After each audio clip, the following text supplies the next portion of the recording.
The rehearsal dinner was held at Callaway Estate, the kind of venue where the floral arrangements cost more than most people's monthly rent. My brother had rented the entire East Wing.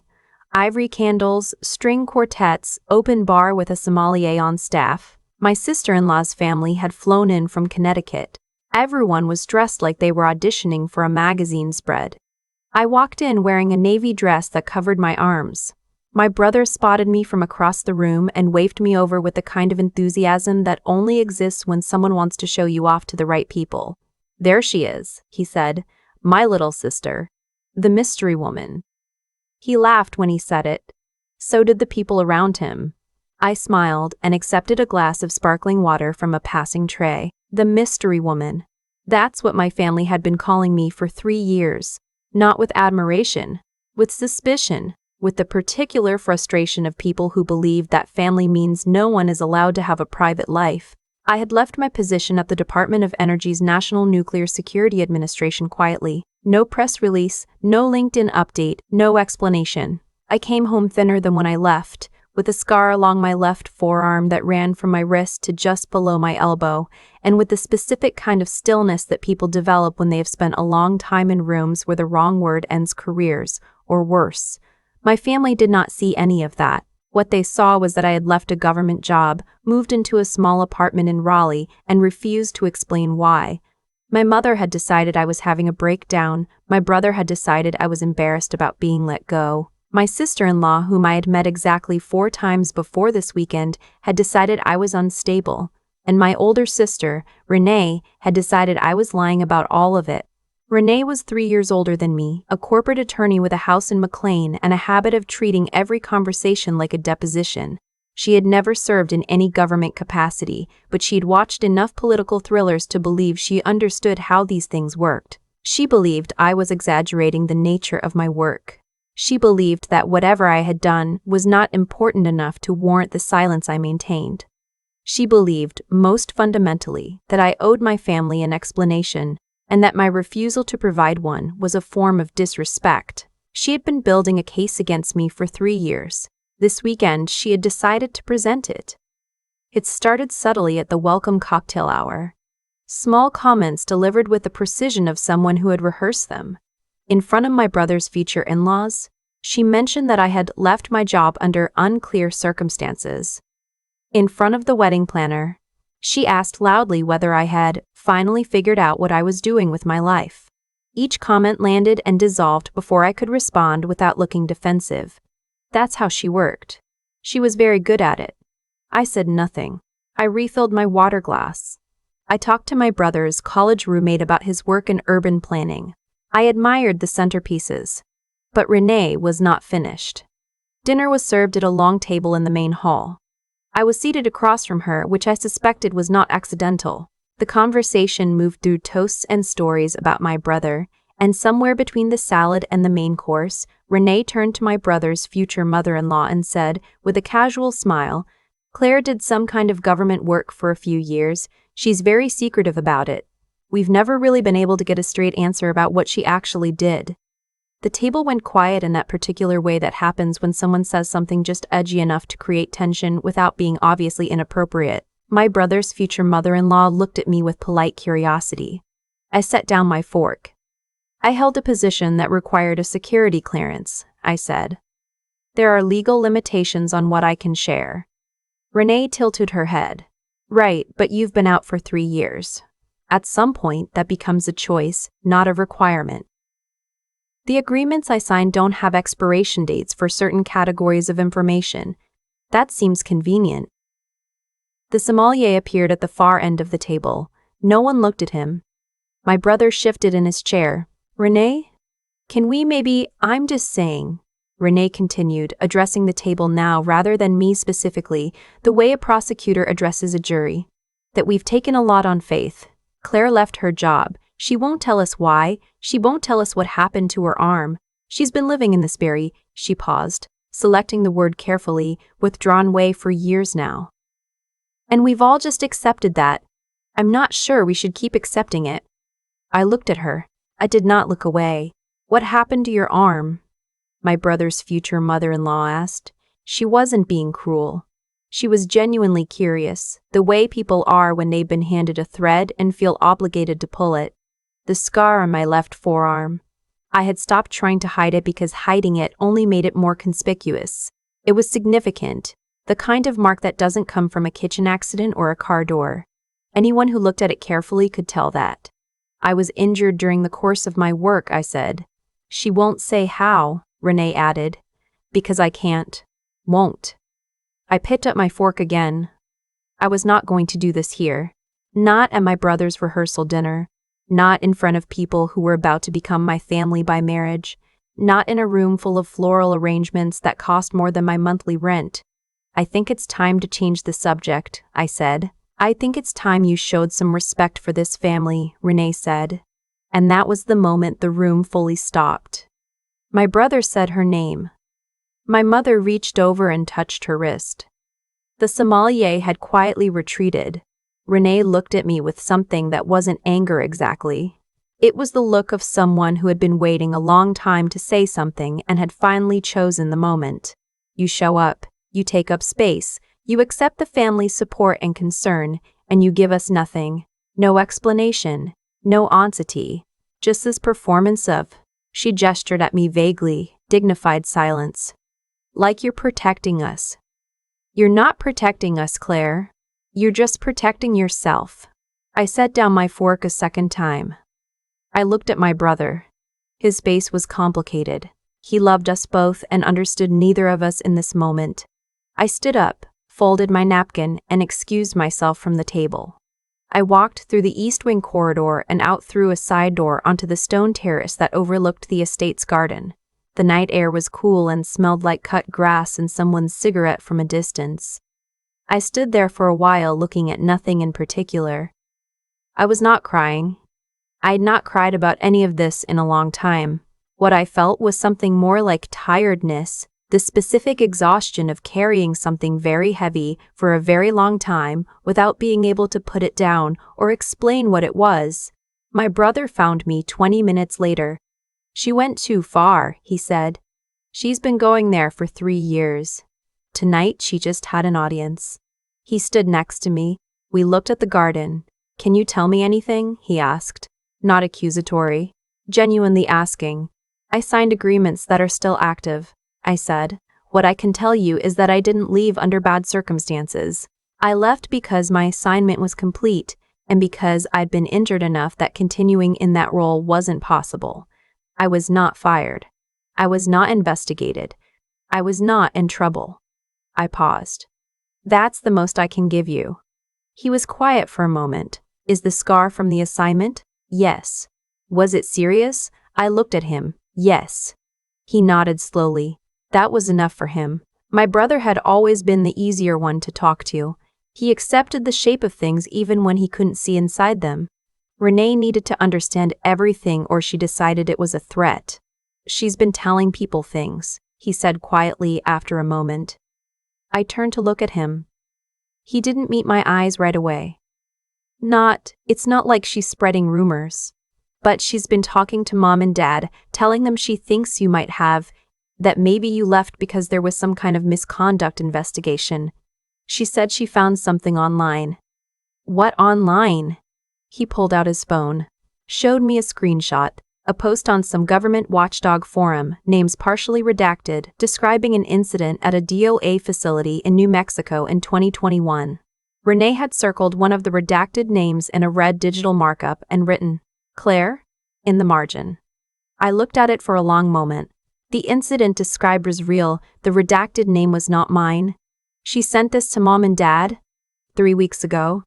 I handed the phone back to him. I had known, in the abstract, that my silence created space for other people's narratives. I had understood that intellectually. But there is a difference between understanding something intellectually and standing on a stone terrace at your brother's rehearsal dinner, learning that your sister has been quietly constructing a case against your character for weeks. Okay, I said. Okay, I'm not going to ruin your rehearsal dinner. Claire, go back inside. I'll come in a few minutes. I looked at him. I'm fine. I'm fine? He went back in. I stood there a little longer. The thing about the work I had done is that it prepares you for exactly this kind of situation. You learn to separate your emotional response from your operational response. You learn that panic is expensive and clarity is free. You learn that the most important thing you can do in a compromised situation is assess before you act. So I assessed. Renee had constructed a narrative using an online post, circumstantial proximity, and 3 years of accumulated resentment. She had distributed it to my parents, which meant it had likely gone further. She had now aired a version of it publicly at a dinner table in front of my brother's future in-laws. The situation was no longer private. There was nothing I could do about any of it tonight, and there was one thing that had been sitting in my email inbox for 6 days unopened because I had been deciding whether to respond. I went back inside. I sat through the rest of the dinner. I smiled at the right moments. When Renee looked at me from across the table, I looked back without expression. When my brother gave his toast, I raised my glass. I left at 10:30. In the parking lot, before I started my car, I opened my email and read the message again. It had come from an office I recognized. The sender's name I recognized too, though it had been several years. The subject line said, "Request for your time. No obligation. Informational only." The body of the email was 3 paragraphs. I had read it 4 times before tonight and understood what it was asking. It was asking whether I would be willing to attend a public recognition event in Washington in 10 days. The event was for a small group of people who had worked on a classified infrastructure protection initiative between 2019 and 2022. The secretary of the department had decided, following a partial declassification review, that some acknowledgement was appropriate.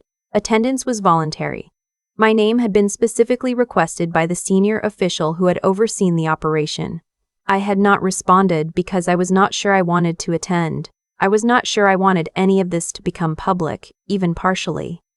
I sat in the parking lot of Callaway Estate for a few minutes. Above me, through the windshield, I could see the lights of the East Wing where my brother's rehearsal dinner was still going on. I opened the email. I typed 2 words, "I'll attend." I drove home. The wedding was on Saturday. I was civil to Renee. She was cold to me. My parents watched us both with the careful attention of people trying to determine which of their children to believe. My brother got married on a lawn under a white tent with a string quartet playing something classical, and his face doing the thing faces do when a person is genuinely happy. I danced at the reception. I ate the cake. I toasted the couple. Renee gave a maid of honor speech that was polished and warm and contained a single line. "Our family doesn't always understand each other, but we show up." That was directed at me with surgical precision. Several people looked at me when she said it. I kept my expression pleasant. On Sunday morning, I drove back to Raleigh and spent the week preparing for Washington. The event was held in a conference room on the 4th floor of a federal building near the mall. There were 11 people in the room, including me. I recognized 2 of them from the work. We didn't speak about the specifics, even here. Even in a partial declassification context, there were things that remained off the table. But we were in the same room, and we knew what we knew, and that was something. The senior official who had requested my attendance specifically was a woman named Director Hargrove. She was in her late 50s, compact and precise, with the particular quality of stillness that I recognized from my own posture now. She had overseen the operation from the Washington side, while I had been embedded in the field component in New Mexico. Before the formal portion of the event, she found me near the coffee station. "You almost didn't come," she said. It wasn't a question. "I almost didn't," I agreed. "I'm glad you did." She looked at my arm, at the scar, which was visible below the sleeve I had pushed up. "How is it?" "Functional." "Good."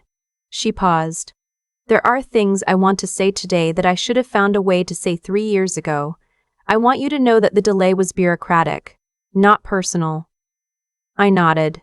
"What you did in those 12 hours in New Mexico is not something that can be fully described in a room like this," she said. "But I wanted you to hear from me directly that the people in my office know exactly what it was." The formal portion of the event was brief. There were no cameras, no press, no public statements. The partial declassification meant that certain things could now be acknowledged existed without the specific operational details being disclosed. Director Hargrove spoke for about 15 minutes. She described the initiative in general terms. She described its outcome. She described the specific contribution of each person in the room in terms that were meaningful to anyone who knew the context and abstract to anyone who didn't. When she got to me, she paused in a way that changed the quality of the room. In the late hours of October 14, 2021, she said, a failure in a monitoring system at a federal research facility in New Mexico created a cascade risk to 3 connected infrastructure nodes. The containment of that risk required someone to physically access a component in conditions that were, the word I will use is, unreasonable. The person who did that is in this room. She was injured in the process. She did not report the injury until the containment was confirmed. She did not ask for recognition. She did not ask for anything. She looked at me. She just did the work. She held up a small case. Inside was a citation, the specific language still classified, but the citation itself now part of a partially accessible record. On behalf of the secretary and on behalf of everyone whose work was protected that night, she said, "Thank you." The room was quiet. I stood up to receive it. I had not expected to feel anything. I had processed this a long time ago, the way you learn to process things in that kind of work, methodically, completely, then filed away. But standing there, holding that case, I felt something give way in me that I hadn't known was still clenched. After the event in the corridor outside, I called my brother. He answered on the second ring. I could hear the background noise of wherever he and his wife were on their honeymoon, something beachy and distant. "Hey," he said. "Everything okay?" "Yes. I need you to do something for me." "Okay. I'm going to forward you something tonight. An official document. I need you to share it with Mom and Dad." I paused. "And with Renee." Silence. Then, "Claire." "I'm not doing it to win an argument," I said.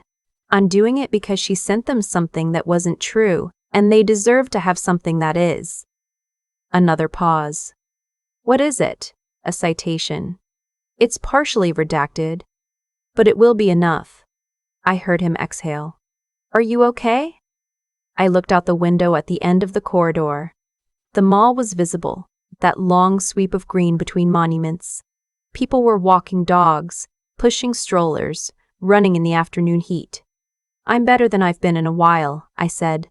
I sent the document that evening. I did not include a message. I did not explain or contextualize or take the opportunity to say anything I had been waiting to say for 3 years. The document said what it said, that was enough. My mother called me the next morning. She cried. She said she was sorry and she meant it, and I told her I knew she meant it, and we talked for 40 minutes about nothing in particular, which was the most normal phone call we had had in years. My father sent a text message. It said, "I should have trusted you. I'm proud of you." 7 words. Enough. Renee did not call. She did not text. I had not expected her to. 3 weeks later, she sent me an email. It was 2 paragraphs. The first paragraph was a careful legal-style acknowledgement that she had drawn conclusions from incomplete information and that those conclusions had been wrong. The second paragraph was shorter.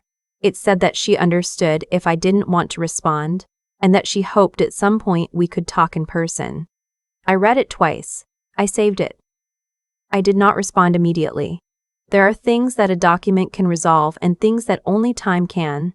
The citation that Director Hargrove handed me in that 4th floor conference room resolved the factual question. It answered the 3-year accusation with precision and finality. But the other thing, the accumulation of dinner tables and cold looks and quiet campaigns to undermine what people thought of me, that was not a document problem, that was a relationship problem, and those take longer.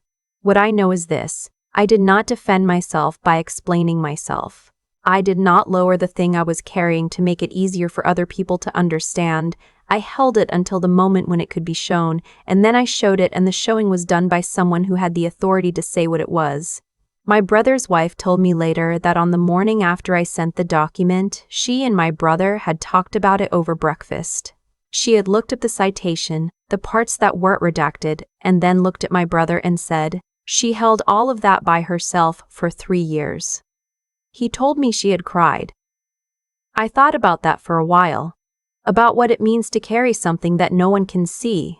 About the ways that silence gets misread as coldness, as distance, as arrogance, as deception. About the specific loneliness of being unable to explain the weight you're holding, even to people who love you. I thought about what Director Hargrove had said in the corridor before the event started, that she should have found a way to say something 3 years ago, that the delay was bureaucratic, not personal. I think about that distinction a lot, bureaucratic, not personal. The systems that require silence are not built around the personal cost of maintaining it. They're built around protection, of operations, of people, of infrastructure, of things that most people will never know were at risk. The silence is a feature, not a failure. But the people who maintain it pay for it in ways the systems don't account for. I'm not angry about that anymore. I think I was, for a while, angry at the asymmetry, at the requirement to absorb suspicion and doubt without recourse. But anger at a structure is expensive and mostly useless. What I have instead is clarity. About what I'm willing to carry. About what I'm not. About the difference between people who, when they encounter something they don't understand, extend trust, and people who, when they encounter something they don't understand, construct a case. I know which kind of person I want in my life. I answered Renee's email 6 weeks after she sent it. I kept it short. I said I was open to talking. I said I wasn't ready to pretend the rehearsal dinner hadn't happened, but that I didn't think pretending was what she was asking for. We had coffee in October. It was uncomfortable for the first 20 minutes, and then, not all the way better, but something. She didn't fully understand why I'd kept everything so private for so long. I didn't fully understand why she needed to know. We sat with that, and the coffee got cold, and we ordered more. And we talked about her job and my apartment, and our brother's new house in Bethesda. She looked at my arm at one point. Not pointedly. Not like the rehearsal dinner. Just looked. Does it still hurt? She asked. Sometimes, I said. When it's cold. She nodded. She looked like she wanted to ask something else and decided not to. That was okay. Some things don't need to be said, some things just need to be known. I knew. She knew I knew. We moved on. That's not everything, but it's enough to start. There's a version of this story where I break, where the dinner table at Callaway Estate becomes the moment I finally say everything I'd been holding for 3 years. Every classified detail, every sleepless night in New Mexico, every hour I spent recovering from an injury I wasn't allowed to explain. There's a version where I defend myself loudly and make my sister look small in front of my brother's future in-laws. I understood that version. I could feel it waiting inside me. I chose a different one. Not because I'm naturally patient. Not because I'm naturally patient. Not because silence is easy, but because I had learned, slowly, at real cost, that what you do when no one understands you reveals more about your character than what you do when everyone is watching. That's the thing about integrity that nobody tells you when you're young. It isn't tested in the moments when the right choice is obvious and the reward is immediate. It's tested in the moments when doing the right thing costs you something, your reputation, your family's trust, the comfortable story they've built about who you are. Claire paid that cost for 3 years. She held something heavy with both hands and walked forward anyway, because the alternative was to put it down in a way that would have harmed people she'd never meet and operations that could never be named. That's not martyrdom.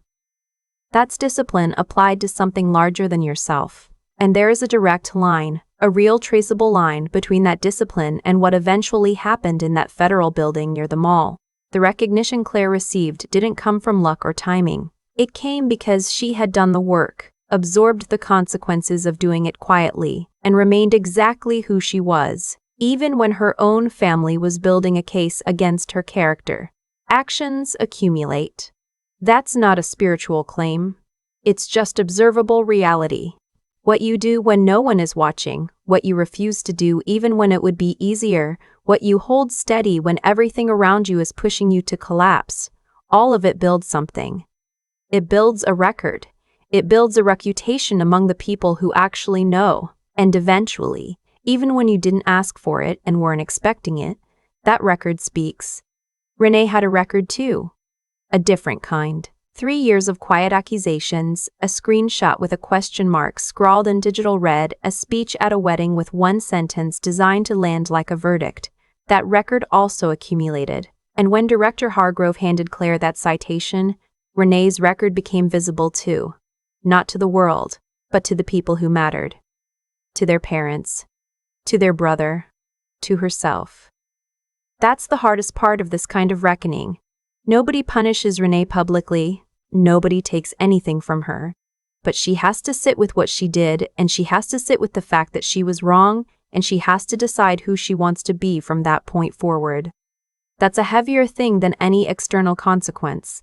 It follows you into every quiet room. What I carry from Claire's story is this. The cost of silence is real, but so is the cost of speaking before you're able to speak fully and truthfully. Some things cannot be rushed to resolution. Some things have to be held until the moment arrives when they can be shown clearly, completely, without distortion. The people who understand that, who develop the intelligence to know the difference, the moral clarity to hold the line, and the resilience to absorb the misunderstanding in the meantime, those are the people whose record, in the end, speaks for itself. The file said what it said. That was enough.